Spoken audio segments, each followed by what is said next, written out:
Nous lirons à partir du premier verset jusqu'au verset 8.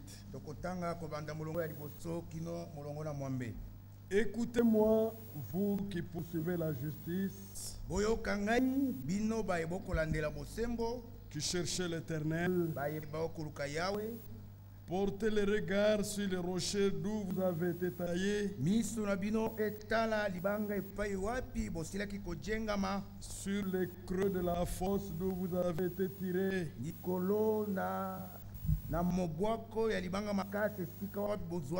Portez le regard sur Abraham, votre père, et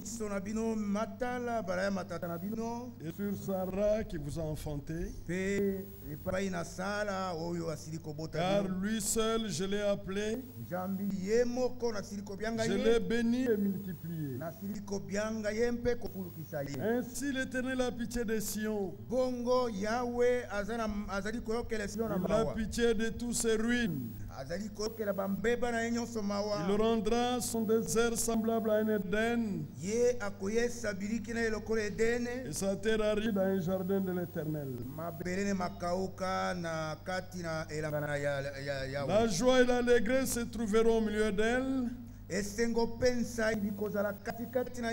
Des actions de grâce et le chant de cantiques. Mon peuple, sois attentif. Ma nation, prête-moi l'oreille. Car la loi sortira de moi. Et j'établirai ma loi pour être la lumière des peuples. Ma justice est proche, mon salut va paraître. Mes bras jugeront les peuples. Les îles espéreront en moi. Elles se confieront à mon bras. Levez les yeux vers le ciel et regardez en bas sur la terre. Car les cieux s'évanouiront comme une fumée. La terre tombera en lambeaux comme un vêtement. Et ses habitants périront comme des mouches. Mais mon salut durera éternellement, et ma justice n'aura point de fin. Écoutez-moi, vous qui connaissez la justice. Est-ce que nous connaissons la justice de Dieu? C'est Jésus-Christ qui est la justice de Dieu. Peuple qui a ma loi dans ton cœur, ne craignez pas l'opprobre des hommes, et ne tremblez pas devant leurs outrages, car la terre les dévorera comme un vêtement, et la gerce les rongera comme de la laine. Mais ma justice durera éternellement, et mon salut s'étendra d'âge en âge. Que Dieu bénisse cette parole. Bien-aimés frères et sœurs, le voyage continue. N'est-ce pas? Le voyage continue. Nous connaissons la destination. Nous connaissons la destination. Mais cette parole est une grande exhortation pour nous. Écoutez-moi, vous qui poursuivez la justice, qui cherchez le Seigneur, portez le regard sur les rochers d'où vous avez été taillés. Christ est ces rochers. Il a été taillé pour que nous puissions sortir de lui, sur le creux de la faute d'où vous avez été tirés, et viens porter le regard sur Abraham, votre père. Quand nous regardons Abraham, nous voyons sa foi, nous voyons sa persévérance. Amen. Amen. Mais aussi sur Sarah. Quand nous regardons à Sarah, Hébreux 11:11 dit ce que Sarah avait fait. Hébreux 11:11 C'est par la foi que Sarah elle-même, malgré son âge avancé, fut rendue capable d'avoir une postérité parce qu'elle crut à la fidélité de celui qui avait fait la promesse. Dans ce voyage, portons nos regards sur Jésus et que le Seigneur nous soutienne. Prions ensemble et remettons notre réunion au Seigneur. Nous prions. Père, nous venons au nom de Jésus-Christ. Veuillez vous asseoir, bien-aimés frères.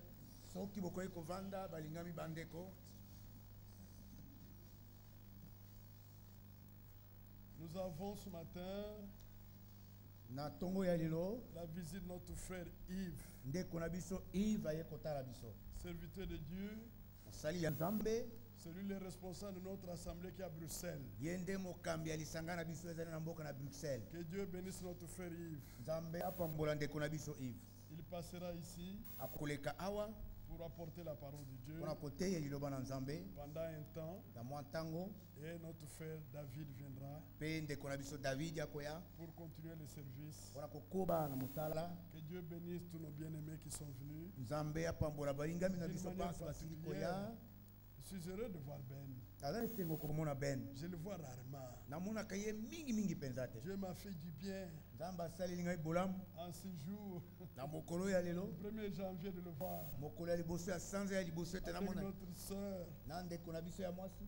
soeur, sa femme. Que Dieu vous bénisse richement.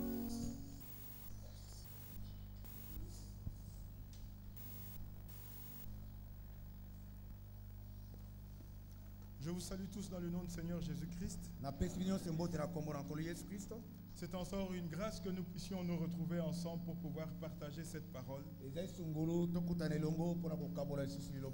Car l'Écriture dit que là où 2 ou 3 sont réunis en mon nom, je suis au milieu d'eux. Et encore ce matin, il est au milieu de nous. Et il nous revient à nous de pouvoir tourner nos regards vers lui. Je vous transmets aussi les salutations de tous vos frères et sœurs de Bruxelles, ainsi que les salutations de notre frère Inodi, que vous connaissez tous, je suppose. Nous allons nous lever pour lire dans les Saintes Écritures. Nous lirons dans le psaume, dans Ésaïe 51, au verset 1er. Écoutez-moi, vous qui poursuivez la justice, qui cherchez l'Éternel. Portez les regards sur le rocher d'où vous avez été taillés, sur le creux de la fosse d'où vous avez été tirés. Portez les regards sur Abraham votre père et sur Sarah qui vous a enfanté. Car lui seul je l'ai appelé, je l'ai béni et multiplié. Ainsi l'Éternel a pitié de Sion. Il a pitié de toutes ses ruines. Il rendra son désert semblable à un Éden, et sa terre aride à un jardin de l'Éternel. La joie et l'allégresse se trouvent au milieu d'elle, les actions de grâce et les chants des cantiques. Père bien-aimé, encore en ce matin nous venons à toi. Et circoncis ces cœurs qui vont recevoir ta parole. Et que tout cela soit fait pour ta gloire. Dans le nom de Jésus-Christ, je t'ai ainsi prié. Amen. Amen. Amen. Pouvez vous asseoir.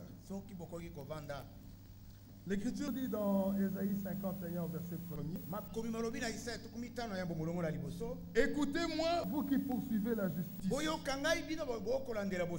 qui cherchez l'Éternel.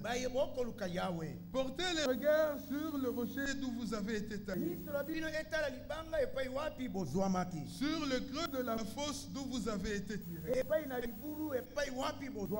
Remarquez que cette écriture ne s'adresse pas à tout le monde.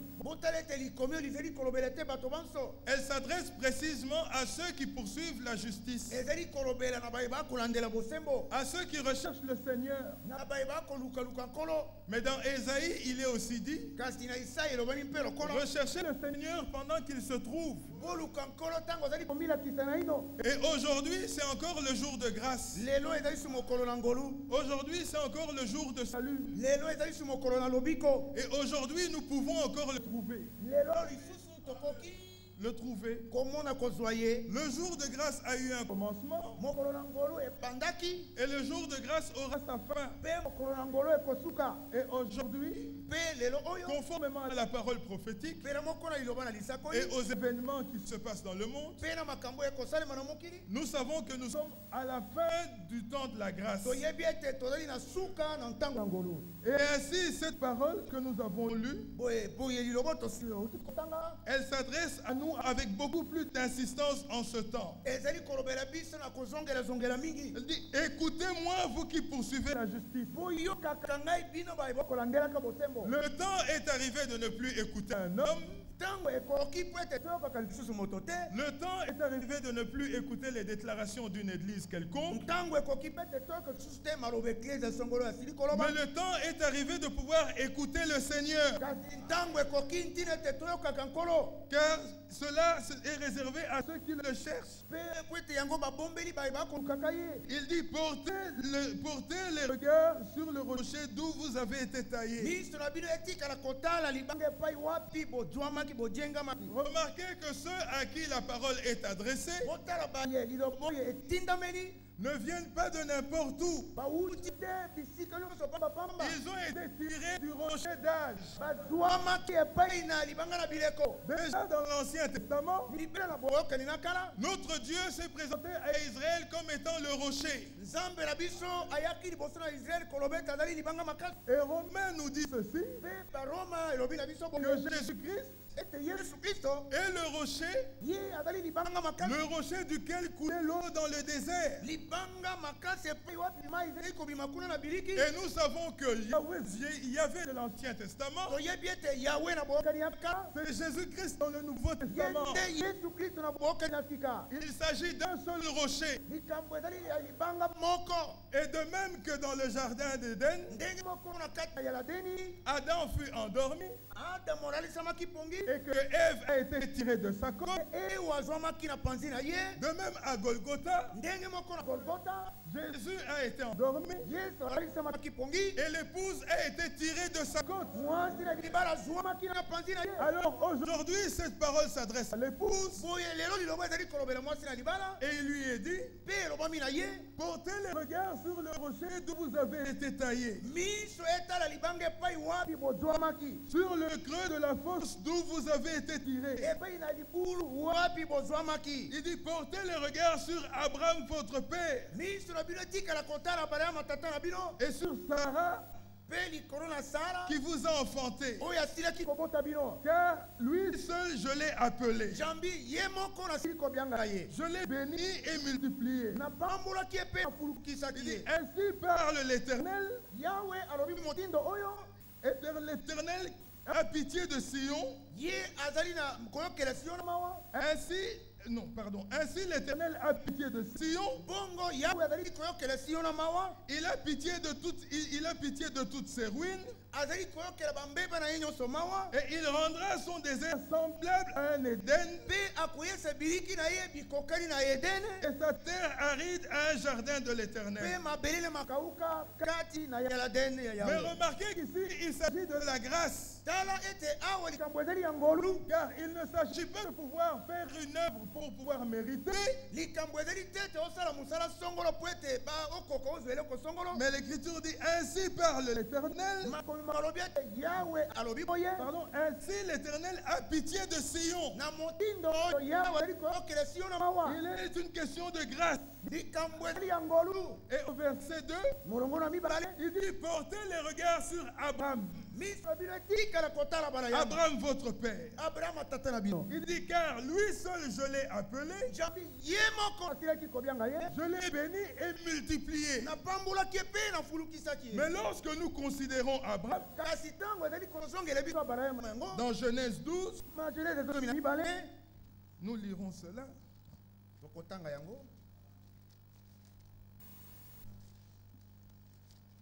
Dans Genèse 12, l'Écriture dit, le Seigneur dit à Abraham, va-t'en de ton pays, de ta patrie, et de la maison de ton père, dans le pays que je te montrerai. Je ferai de toi une grande nation et je te bénirai. Je rendrai ton nom grand, et tu seras une source de bénédiction. Je bénirai ceux qui te béniront, et je maudirai ceux qui te maudiront. Et toutes les familles de la terre seront bénies en toi. Conformément à Josué 24, Abraham était un idolâtre comme ses pères. Mais Abraham trouva grâce aux yeux de Dieu. Ce n'est pas Abraham qui est allé vers Dieu, mais c'est Dieu qui vint vers Abraham. Il appela Abraham et il dit à Abraham, je ferai de toi une grande nation. Je te bénirai. Je rendrai ton nom grand. Tu seras une source de bénédiction. Je bénirai ceux qui te béniront. Et je maudirai ceux qui te maudiront. Ceux qui te maudiront. Il dit, et toutes les familles de la terre seront bénies en toi. Remarquez qu'Abraham n'avait accompli aucune œuvre. Alors qu'il se tenait là avec ses pères, Dieu vint à lui, il l'appela à sortir et lui fit des promesses. Et nous sommes dans la même situation qu'Abraham.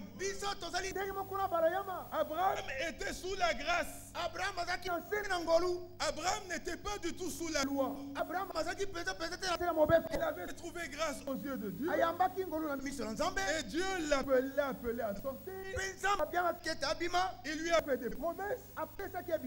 Et Abraham crut.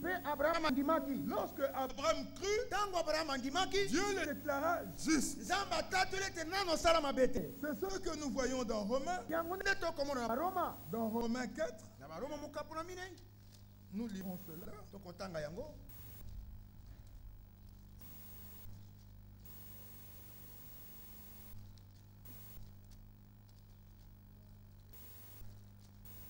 Dans Romains 4, l'Écriture dit,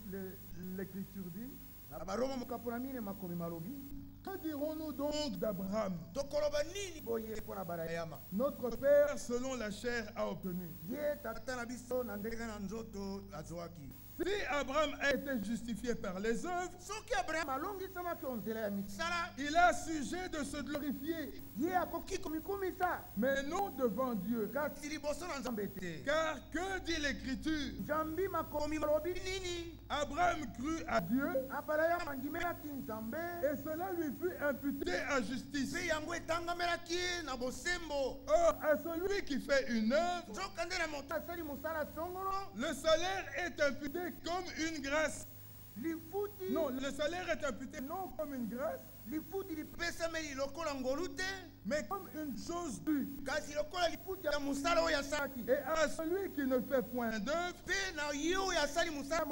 mais qui croit en celui qui justifie l'impie, sa foi lui est imputée à justice. Alors il dit au verset 6, de même, David exprime le bonheur de l'homme à qui Dieu impute la justice sans les œuvres.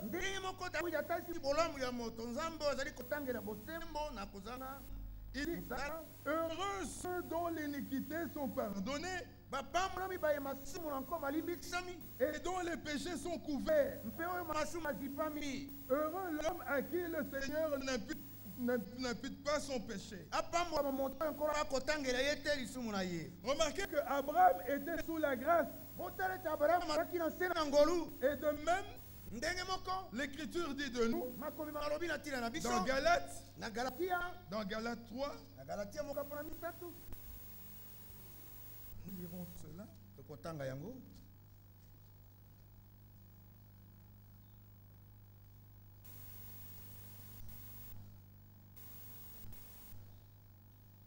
Dans Galates 3 au verset 28, l'Écriture dit, pour vous frères,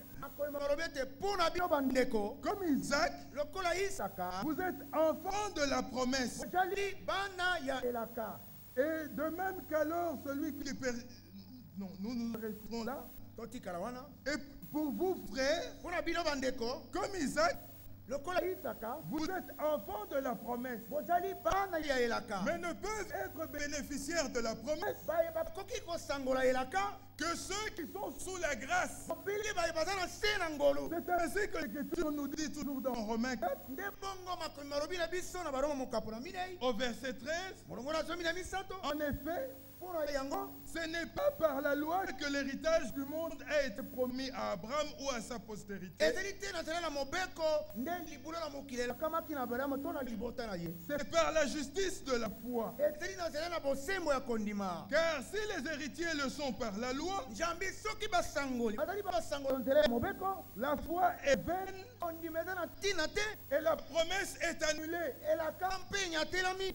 Or, en ce qui nous concerne, la promesse n'est pas annulée, car nous l'obtenons non pas par la loi, mais nous l'obtenons par la foi. Il dit, car la loi produit la colère, et là où il n'y a point de loi, il n'y a non plus de transgression. Il dit, c'est pourquoi les héritiers sont par la foi, les héritiers le sont par la foi, pour que ce soit par grâce, afin que la promesse soit assurée à toute la postérité. Non seulement à celle qui est sous la loi, mais aussi à celle qui a la foi d'Abraham, notre Père à tous, selon qu'il est écrit, je t'ai établi Père d'un grand nombre de nations. Lorsque cette promesse avait été faite à Abraham, lorsqu'il avait été dit à Abraham que toutes les nations seront bénies en toi,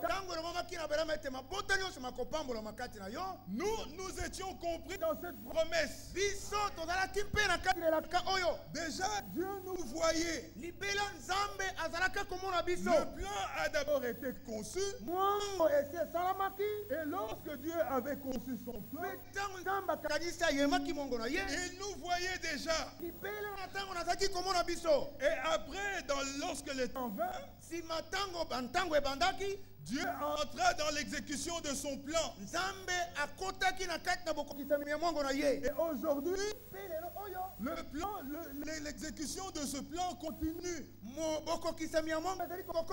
Mais dans l'exécution de ce plan, tout se déroule conformément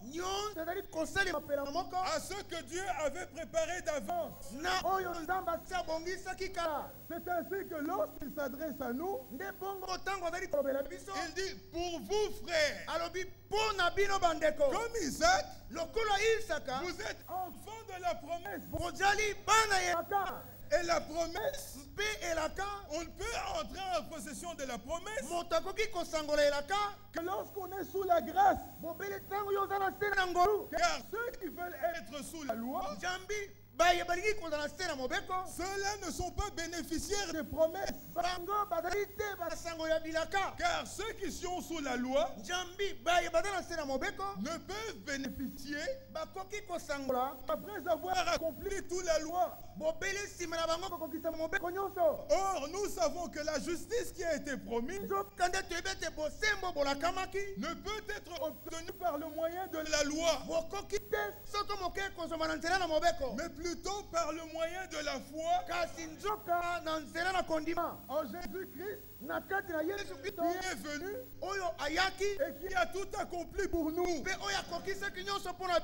Ainsi pour nous, l'Écriture dit, comme nous l'avons lu, ainsi l'Éternel a pitié de Sion. Il a pitié de toutes ses ruines. Mais quand notre Dieu a pitié, il s'agit d'un temps de grâce.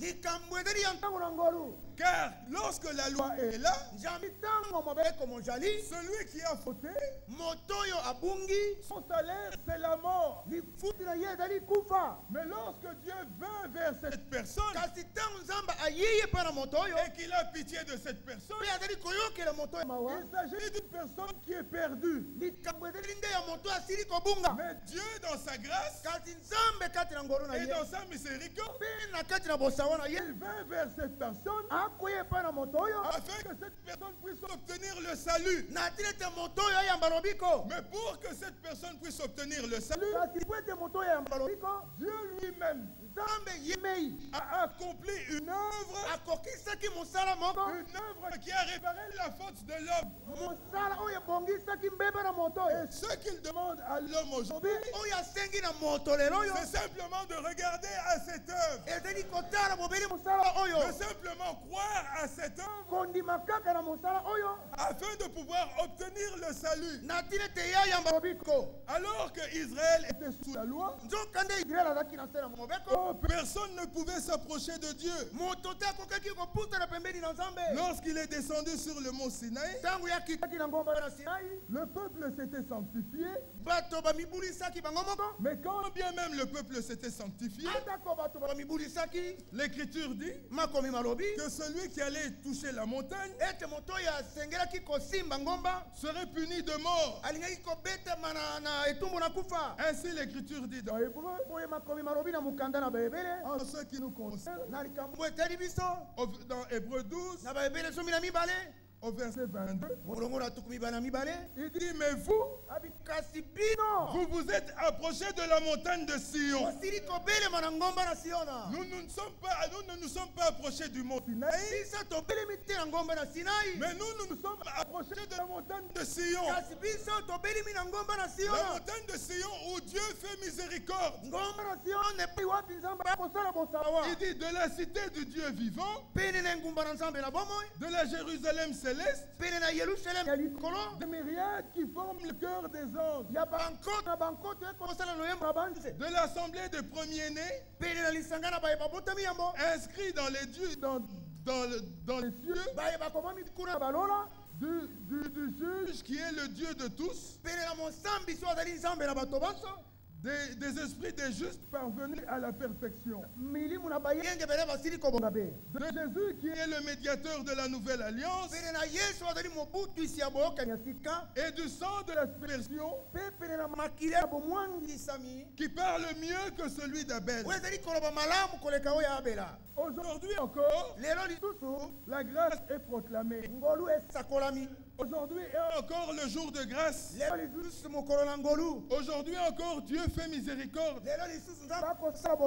Et en ce jour, ce qu'il nous demande, c'est que nous puissions nous approcher de lui. Nous approcher avec un cœur sincère et de pouvoir croire en l'œuvre que lui a faite. Comme nous l'avons lu dans Romains, nous allons lire cela pour reprendre ce que disent les Saintes Écritures. Dans Romains 4, au verset 7, heureux ceux dont les iniquités sont pardonnées et dont les péchés sont couverts. Heureux l'homme à qui le Seigneur n'impute pas son péché. Alors lorsque nous lisons cette écriture, nous disons réellement nous sommes des hommes heureux. Car aujourd'hui, cette bonne nouvelle nous est annoncée. Mais elle n'est pas annoncée à n'importe qui. Elle est annoncée aux personnes pour qui cette nouvelle est réservée. Aux bénéficiaires de cette nouvelle. Et c'est ainsi que le Seigneur pouvait dire. Alors qu'il parlait à la foule en parabole, il disait à ses disciples, dans Matthieu 13,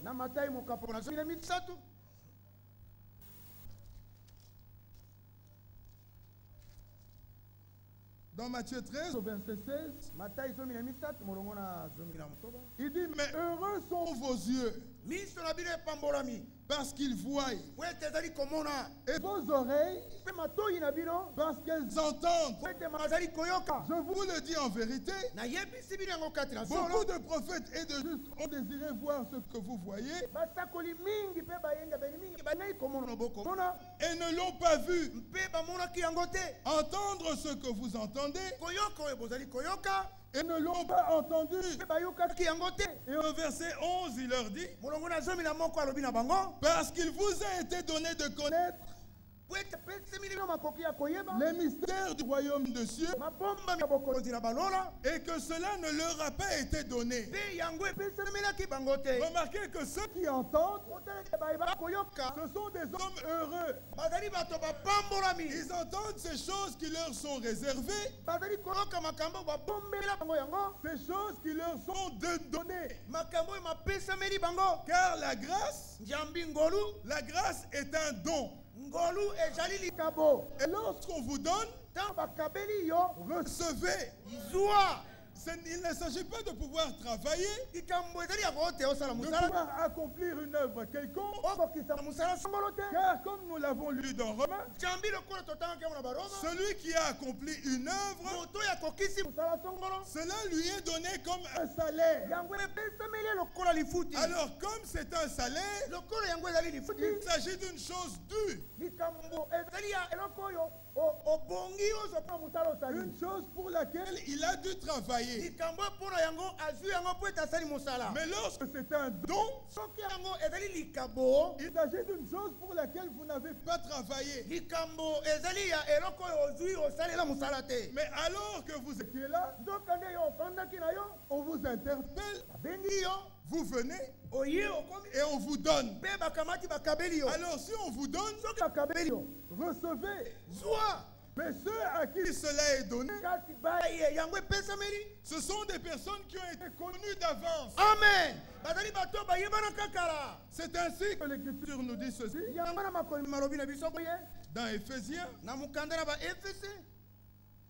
au chapitre 1er, il dit, béni soit le Dieu et Père de notre Seigneur Jésus-Christ, qui nous a bénis de toutes les bénédictions dans les lieux célestes en Jésus-Christ. En lui, nous avons été élus avant la fondation du monde, pour que nous soyons saints et irréprochables devant lui. Il nous a prédestinés dans son amour à être ses enfants d'adoption, enfants d'adoption par Jésus-Christ, selon le bon plaisir de sa volonté. Remarquez qu'il s'agit de sa volonté à lui. Il dit pour célébrer la gloire de sa grâce, dont il nous a favorisés dans le bien-aimé. En lui, nous avons la rédemption par son sang, le pardon des péchés, selon la richesse de sa grâce. Il dit que Dieu a répandu abondamment sur nous par toute espèce de sagesse et d'intelligence. Il nous a fait connaître le mystère de sa volonté selon le bienveilleux dessein qu'il a formé en lui-même pour le mettre à exécution lorsque les temps seraient accomplis, de réunir toutes choses en Christ, celles qui sont dans les cieux et celles qui sont sur la terre. En lui, nous sommes aussi devenus héritiers, ayant été prédestinés, suivant le plan de celui qui opère toutes choses, d'après le conseil de sa volonté, afin que nous servions à célébrer sa gloire, nous qui d'avance avons espéré en Christ. Remarquez qu'il s'agit toujours du plan. Et un plan que Dieu a conçu d'avance, un plan dans lequel il y a des héritiers qui vont hériter des promesses, héritiers qui ont été connus d'avance et autant marqués. Dieu lui-même est entré en scène pour pouvoir accomplir tout ce qui était nécessaire afin que les héritiers puissent entrer en possession de l'héritage. Ainsi encore aujourd'hui, lorsque nous considérons le plan de Dieu, nous voyons qu'il s'agit d'un plan dans lequel Dieu seul travaille. Il ne s'agit pas à un homme de pouvoir l'aider. Il ne s'agit pas à un homme de pouvoir introduire son conseil. Mais il s'agit de pouvoir laisser Dieu proclamer son conseil au travers de ses serviteurs et de recevoir ce conseil, de recevoir tout ce qu'il a déjà fait et de laisser Dieu lui-même agir dans le croyant. Car celui qui a parlé, il est le même que celui qui agit. Déjà, comme nous le voyons, le Seigneur dit, comme le Père m'a envoyé, moi aussi je vous envoie. Et lorsque nous allons dans Jean 8, nous voyons que l'Écriture dit que le Père qu'il a envoyé était avec lui. De même encore, lorsque nous lisons dans Marc 16, nous voyons que alors que le Seigneur avait envoyé ses disciples pour pouvoir annoncer la bonne nouvelle, l'Écriture dit que le Seigneur était avec eux tous les jours, confirmant la parole. Alors lorsque Paul considère cela, il pouvait dire, j'ai semé, Apollos a arrosé, mais c'est Christ qui fait croître. Encore aujourd'hui, alors que cet évangile de grâce est prêché, il est annoncé, tout ce que nous pouvons dire, c'est que vous êtes les bénéficiaires de cette grâce. Étant bénéficiaire de cette grâce, celui qui vous a appelé, celui-là est fidèle. Non seulement il vous a appelé, mais il vous a prédestiné à atteindre un but. Car il vous a élu avant la fondation du monde et prédestiné pour atteindre un but.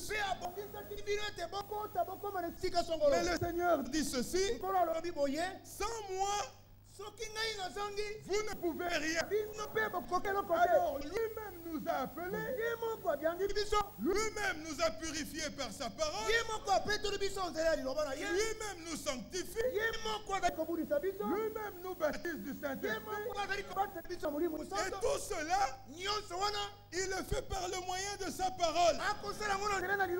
Car sa parole, elle est efficace. Sa parole, elle est vivante. Sa parole, elle est agissante. Déjà au commencement, alors qu'il avait dit que la lumière soit, il n'a pas fallu qu'un ange puisse faire quoi que ce soit. Il a fallu simplement laisser la parole.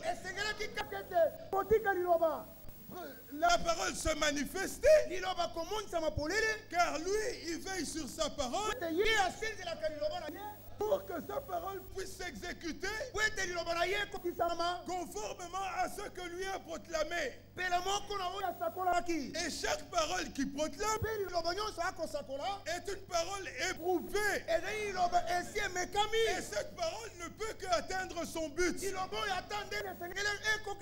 Alors, lorsqu'il a dit que la lumière soit, l'Écriture dit, et la lumière fut. Ainsi de même, nous pouvons être certains que toutes les paroles, les promesses qui nous ont été proclamées, les paroles annoncées à notre égard, trouveront leur accomplissement. Parce que Dieu l'a dit. Alors aujourd'hui, tournons nos regards vers le rocher. Le rocher duquel nous avons été taillés. Réellement, nous sommes des pierres taillées du rocher d'âge. C'est ainsi que Pierre nous dit ceci dans 1 Pierre. Amen.